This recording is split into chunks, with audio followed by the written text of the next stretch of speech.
Le Canale Grande, le Grand Canal, est la plus fastueuse artère de Venise. Quiconque longe ces superbes façades est ébloui par tant de beauté. Et chacun de se demander, mais qui donc vit derrière les murs de ces palais? Quels trésors ces pierres peuvent-elles receler? Quelles histoires ont-elles à raconter? Nous vous emmenons découvrir Venise telle que bien peu la connaissent.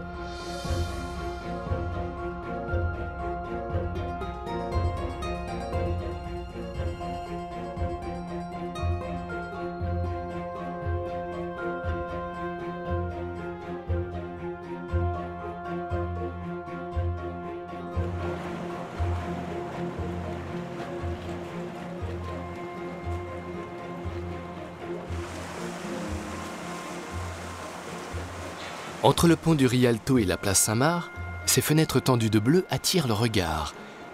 C'est le Palazzo Mocenigo Casanuova, l'un des palais du XVIe siècle de cette famille patricienne qui a donné plusieurs doges à Venise.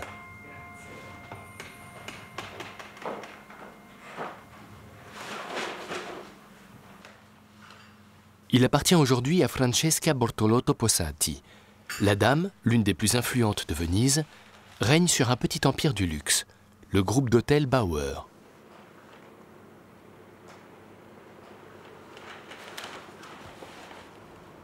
Elle a grandi en ces lieux fréquentés par des doges, des princes, des poètes et des philosophes. Mais en ce temps-là, d'autres choses lui importaient plus.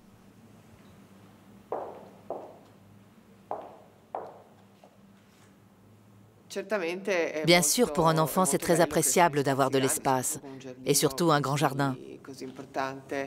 À Venise, toutes les maisons n'en ont pas, mais quand on est petit, c'est synonyme de joie et de liberté, c'est certain. Luxueuse tapisserie murale, sol en mosaïque vénitienne, meubles anciens, 6 mètres de hauteur sous plafond, des balcons avec vue sur le Grand Canal, porcelaine précieuse, couverts en argent, chandeliers en verre de Murano. Quant à la salle de bain, c'est un rêve en rose et or. On peut aujourd'hui louer le Palazzo Mocenigo pour de somptueuses réceptions, mais aussi en tant qu'hébergement de très haute gamme. Quand Angelina Jolie et Brad Pitt ont séjourné à Venise pour tourner le film The Tourist, il est clair qu'avec 6 enfants, ils avaient du mal à trouver un endroit où loger tout ce monde. Le réalisateur m'a alors demandé si je pouvais mettre le palais à leur disposition pour 4 mois, et nous sommes tombés d'accord.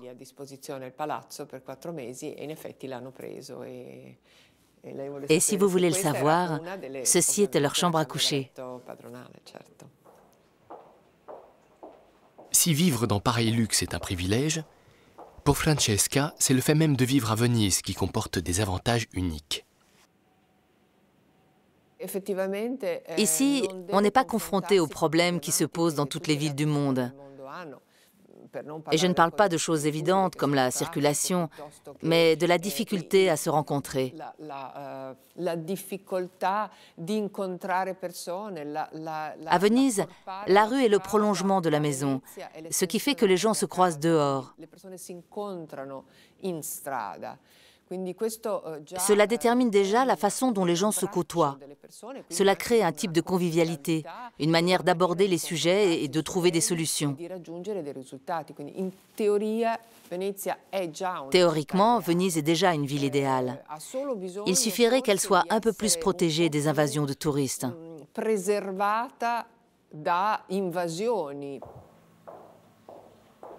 Francesca Bortolotto Possati s'en va travailler. Et l'étage noble du palais Mocenigo Casanuova est à nouveau vide, en attendant les prochains hôtes.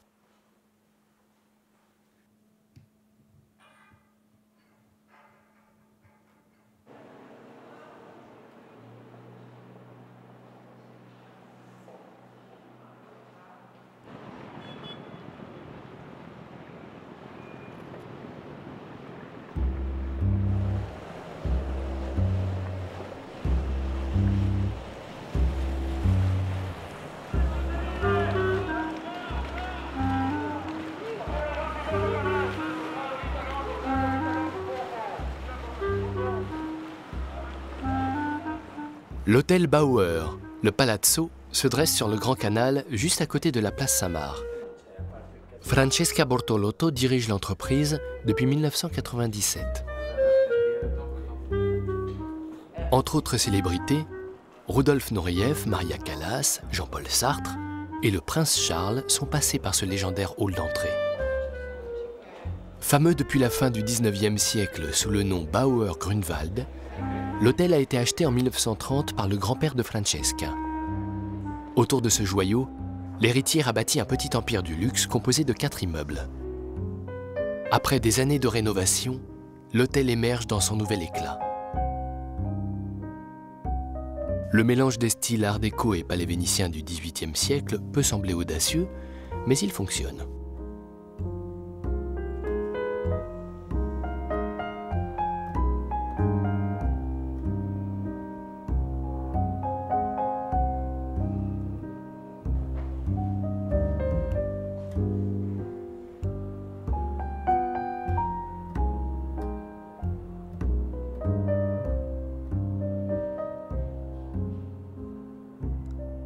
Le très traditionnel hôtel Bauer est indépendant, mais les chaînes hôtelières internationales n'attendent qu'une chose, que Francesca Bortolotto Possati souscrive à leurs offres.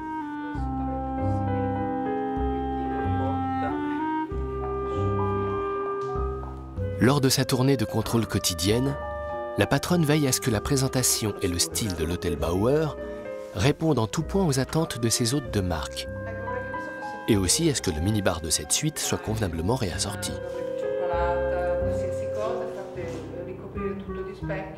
Va bene, d'accordo.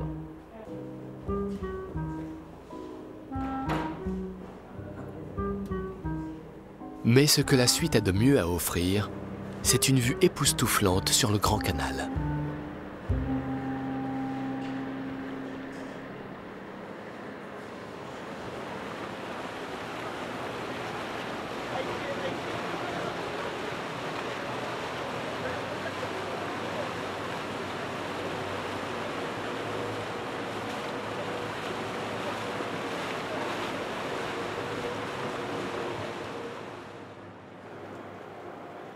Pourtant, la crise financière se fait sentir même à l'hôtel Bauer. Les Américains, les clients les plus importants, ne viennent plus aussi souvent, de même que les Russes fortunés, pourtant connus pour leur goût du luxe. Pour le personnel qui effectue ici le travail quotidien, cet univers du faste et de la mode est de toute façon hors d'atteinte.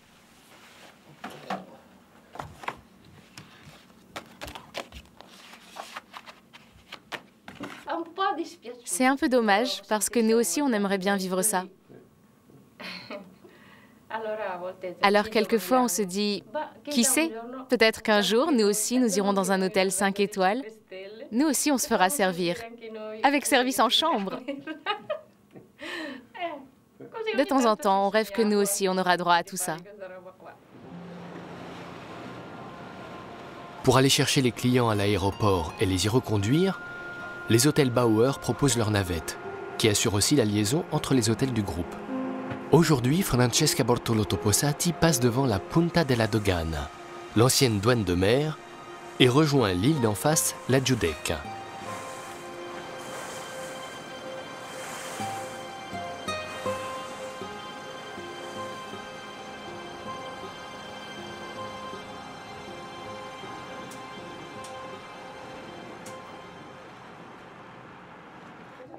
Elle a un projet bien particulier pour lequel elle a un rendez-vous sur un chantier naval.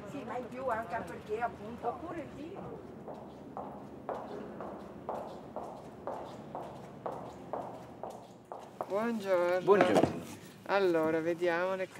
Elle montre à l'ingénieur Francesco Fracassi les plans d'une nouvelle navette écologique. Le bateau doit être propre, silencieux et déplacer le moins d'eau possible. Une vraie innovation, eu égard à ce qu'est d'ordinaire la navigation sur les canaux vénitiens. Ce sera une navette écologique, mais hybride, c'est-à-dire qu'elle aura des panneaux photovoltaïques sur le toit et fonctionnera à l'électricité, mais elle aura tout de même... Un moteur électrique, mais avec la possibilité d'avoir Un moteur diesel moderne, non? Un moteur diesel en complément. Nous espérons que d'autres suivront notre exemple. On pourra ainsi réaliser et mettre en œuvre des bateaux écologiques pour la circulation en ville. C'est que Venise est une ville très particulière. Et elle a, comment dire, un peu de mal à s'adapter au monde moderne.